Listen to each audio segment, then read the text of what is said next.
Will my wife like my snail balls? We will find out at the end of this episode. Hi, Chaya. Wow. Today we had the challenge of blending spaghetti with bun ryu ap, a classic Vietnamese soup featuring snails, shrimp paste, and crab juice. Very interesting combination. I'm pretty excited to see. Does this pass the test with the local Vietnamese palate? My name is Chad Kubanoff. This is CKSK. Let's cook the comments. If it turns out the way I'm imagining, I'm gonna be ecstatic. But there's a lot of opportunities for this to not work because it's gonna be quite strange. From Ocean Bronze last episode for a bun ryu ap inspired spaghetti. And bun ryu is my favorite Vietnamese noodle dish. Let's go. Bun ryu outside of Vietnam is definitely unknown. Inside of Vietnam is a top 3 soup. It's a lot of people's favorite soup there is. A lot of people love it more than pho, love it more than bun bò. First thing I want to work on is the meatball. So these are apple snails. In English, we're going to call them an apple snail. In Vietnam, they're going to call them a pomelo snail, right? Oh boy.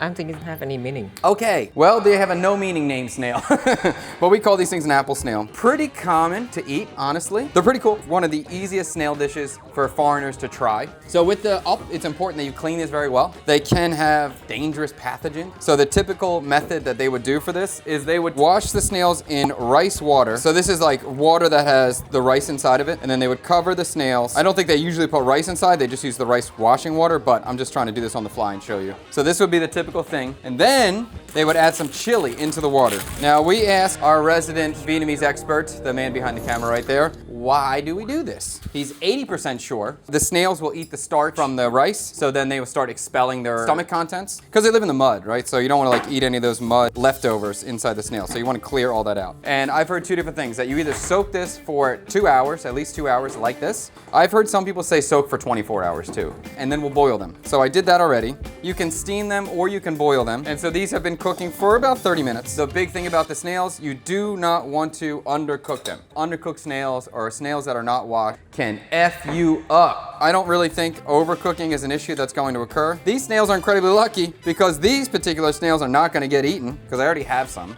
And these ones are gonna go in my pond. So they're gonna live a nice, happy life when I take them home today, but I wanted to just show you that step. Unfortunately for some other snails, they will be getting eaten this morning though. Usually you would cook these with some sort of aromatics, lemongrass or ginger leaf or lime leaf, something. And then usually you can use a toothpick, any sort of sharp object will work. And you just try to pull the snail out.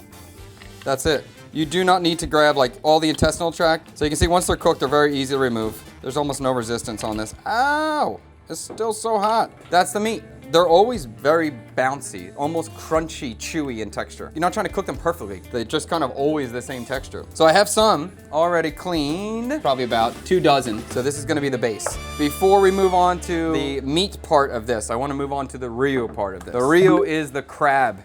This, believe it or not, is crab. So these are the crabs that grow in the rice field. Too small to peel, to eat. They're really annoying. So what did the Vietnamese do with it? They're like, just freaking blend the thing. So they did. So this is the entire crab just blended up because this has the shell inside, right? I would say an unedible product in this stage. So what they do is they add some water. So we kind of loosen this up. I don't want to add too much. The more water you put in, the easier it's going to be to strain it out. Then we're going to strain this. So I have a strainer set up in a pot. This is going in. And then we're gonna push this liquid through the pot. And this would be probably the key flavor to this soup. Like the most important part of this soup is this crab puree.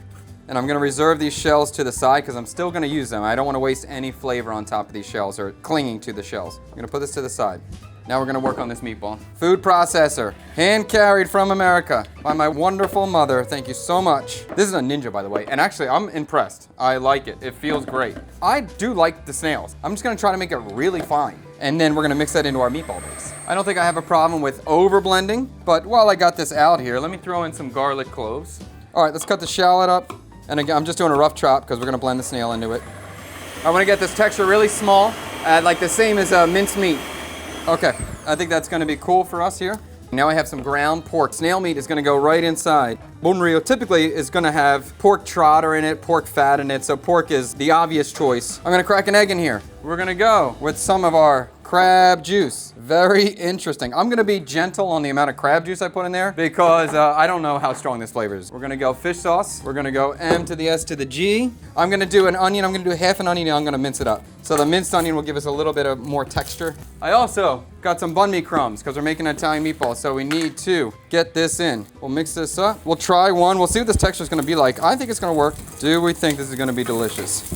First little concern, the meatball seems a little bit soft. I can add some breadcrumbs too. I'll try to firm it up. Try to get that Italian style texture. All right, let's try this thing.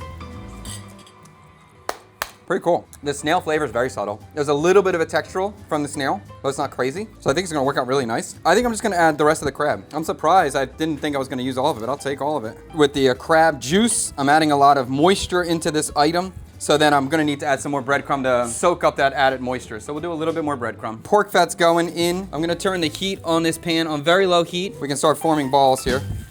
Oh my God, Cyber Daddy is here. I did not expect you to come. I thought you would. Good, man. I'm glad to hear it. Oh, I'm glad you stopped by. Fred's been so excited to give me a low score. And he's feeling like today is the day. Almost done. I got a lot of meatballs, honestly. I got way more meatballs than I thought I was going to have. Because I have concerns with the structural integrity of the meatball and burning and everything, I'm going to just cover them with a lid so they can kind of steam on the top before I start trying to manipulate them and flipping them and all that stuff. In the meantime, we're going to start making our liquid for the sauce there. And at this point, I'm gonna use the cooking liquid of the crab, the cooking water, or we should say the stock, I guess, for part of the sauce. I see that you make kind of a lot of your own tomato sauce at home using fresh tomatoes. I reach for the canned tomatoes. I think it's a better product. If I was making a typical Italian sauce, I would reach for the canned tomatoes most of the time if I had them. But in this kind of thing where the tomatoes are always fresh, for the bun ryu, then I'm using the fresh because I want the raw brightness of the tomato. If I have the fresh ones, it's gonna be a little bit of a lighter sauce. Hey-yo. All right, these meatballs are gonna start flipping. It does burn easily, so I'm gonna be cautious about the burning there. So I do like how these meatballs are cooking. I love that you use my wok so much. Yes, this is Fred's wok. It's basically your wok now. I don't know if I'll ever take that thing back. Those do look quite nice though. They look like meatballs, right? Yeah, Look pretty cool. Onion, I'm gonna do small dice. Now that crab liquid, that boiling crab liquid, I can really smell that. That is very aromatic. So we have the actual protein of the crab forming a little clump. Tomato paste right into the crab water to start cooking. We'll put this back on the stove and bring this to a boil. And we'll do some fish sauce in here. And we're gonna do some sugar in the tomato as well. And then we'll strain all this liquid into our meatballs when we're ready for it. And we're gonna do some garlic as well inside the tomato sauce. We'll mince that up. Whatever, it's never too much garlic. Onions are gonna go in now. I'm gonna add some more fat. It's drying out. I can hear it and I can smell it and I can feel it. Oh my God, is it not the most wonderful girl in all the land? Miss Sweet Tweet. What's up, buddy? Here. You heard somebody is gonna make a very unique kind of bun ryu today. If you're enjoying this video, I'll tell you something I'm not enjoying. That 50% of you are not subscribed to this channel right now. If you're watching it, if you like it, please subscribe, help us out, help us grow in this algorithm. And make sure you check us out live every Monday, Wednesday, and Friday at 10 a.m. Indochina time, Sunday, Tuesday, Thursday, 11 p.m. Eastern Standard Time. Depending on what side of the planet you're on, it's a different day. That's just how it works on this planet. Back to the show. So I've been a little distracted with the meatballs. This might be the day I get a 2 from Frederick Wilson here. The meatballs were a little darker than I wanted. There's a little bit of a charred bitterness in the background going on, but actually I think it's gonna be okay. So next I wanna make a topping. It's gonna be interesting. Bun ryu is always gonna be served with tofu. So what I wanna try to do is make like a tofu crumble that I'm gonna fry with mamton, the Vietnamese shrimp paste, as like a crunchy topping. I have some concerns about this too. I don't know how it's gonna fry. All right, so I like this crumble size. It's kind of looking like ricotta. It's gonna be hot. Oh, that's cool. Oh, like that. Yes. So the idea here is I'm gonna try to fry this tofu about 50% of the way. And we are very close to putting this together. Cornstarch is in the bowl. I'm gonna thicken up my sauce with the cornstarch. I'm not looking for quite tomato sauce vibes, just some viscosity. I'm probably gonna do a little bit more. And I got the tofu going. Tofu looks very close to being done. I'm gonna add sugar to it right now. So we're gonna try to get that sort of candy coating on this. That's gonna help create a shell on the tofu. So now this is the mamton, shrimp paste, very common ingredient here, very potent. And I'm gonna be somewhat aggressive on this because mamton would be a typical thing that's always gonna be served on the table for bun ryu. And a lot of people would say it is a defining flavor characteristic of the dish. And my wife as well. And there's very few Viets who would eat it without it. All right, so let's get this back on the stove and we'll keep frying this out. Woo, it's fragrant. Freddie just left to take a phone call, and when he walks back in that door, he's gonna say something. This is quite fragrant now. And I wanna kinda keep frying this so that the moisture from the mamton reduces and it starts sticking to the tofu. And we get it coated. Here's gonna say something. Watch. Oh, God, yeah. There it is. Did you mix in the tofu? I mix it in tofu. Yeah. And this tofu is really gonna be a flavor bomb. A little sweet, salty, funky. The tomato sauce is my biggest concern at the moment. There's a darker flavor than I was expecting. Really? What happened there? It just got It just burned. It's not outrageous, and there's kind of a sourness and a brightness from the tomato, so it kind of could work. So I have that bitterness going on, so my brain is like, okay, candy chili will be there to balance it, so I'm glad to have that. Looking at everything that's going on, I'm more excited about it than I thought I would Nice. be. Yeah. All right, so let's drop the pasta. This is one of these dishes. I know Fred's gonna eat this, and he's gonna go, this is just weird. I'm gonna strain this out. Here we go. Okay, and we're gonna serve this like old school spaghetti house style because my friend from Minnesota, this is how he eats his spaghetti. Oh my God. The situation. Spaghetti is going down, meatball right on top. We're just gonna do a single meatball to start, and we're saucing. We're gonna keep it light, a little bit of green onion, purple perilla, and of course, like I was just thinking spaghetti meatball with basil. I was like, okay, Thai basil's perfect, and Thai basil's usually served with this, so that's great. And the purple perilla is another common ingredient for this. We're gonna get some of our toasted tofu crumbles and finish with some candied chili to just kind of brighten everything up. And this is good to go. Let's give it a try. Let's see what the local Viets think. I think you do a good job putting pasta in a bowl, Chef. Thank you very much. I'm a good bowl guy. Maybe I need more herb. Maybe you just need to eat it as the chef gave it to you, okay? Maybe just taste it as the chef presents it. This is gonna be my Hi, favorite. Joy. I'm giving Twee a 10. I love Twee's action. It looks so good. Wow. Parm, no parm, no parm. The idea is the mam thom is the funk MSG element that parm would create. So the crumbles of the tofu is the parm element. That's the thought process. It looks great, but can't get over the idea of a chewy snail. Sanctuary play, have faith. You saw how finely I chopped that snail. That meatball is not chewy at all. It's soft. Minimal, yes. Glenn, you need more herbs. Definitely. Hold on, I guess let's get a bite and then we'll see what they think. The meatball's great, Chef. Meatball's like super soft. I think it was really good. I think the flavor's really nice. I'd have to lean to Twee to say, when you bite into this, do you think bun ryu? Because I don't know if I do or not, but then again, I don't go out and eat bun ryu a lot. I'm gonna give you 8, Chef. Whoa! I don't think it's spaghetti meatballs, and I don't think it's bun ryu. I think it's something that you created. It's an 8, whatever it is, it's an 8. Let's see what the Vietnamese thinks of this Vietnamese fusion dish. 8 too. Really? Yes.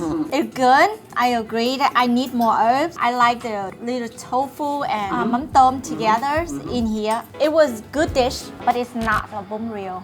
Oh, okay. To me, yes. A teeny tiny bit. Probably I think it's like 30% of the bún riêu. And I will say, when she told me add more herbs, that was a great call. Adding more herbs to it was really nice. It's darker than bún riêu, and I kind of like that. I think if you give another person and don't say they have snail in here, they probably would not know there's snail in here. Yeah, no one's gonna be turned off by this in any way. The snail is rounding so fine that you doesn't even notice that. Yes. 8.5. This is, better than expected. For me, it's a 7.5.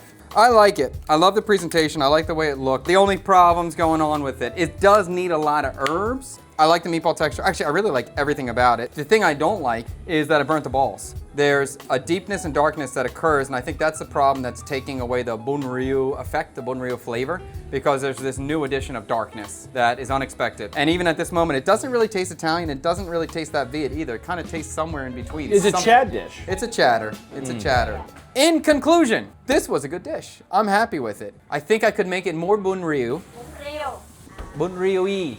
I can make it more bun ryu-y. I hope if you watch my content, if you get into this, you start to see how cooking is a skill set, and you learn as you experience and as you taste and as you screw up. So a screw up can lead you into a new direction or create a whole new flavor profile that you didn't expect. That could be great. And if not, and you screw up completely, you can try again tomorrow. If you enjoyed this video, subscribe to the channel. Please give me a comment down below. Could be anything. Chad, you're great. Chad, you suck. Chad, I hate everything you say and really disagree with your opinion. Fantastic. If you want to go on a food tour with me, check out chadkubinoff.com. Until next time, see you later. Peace.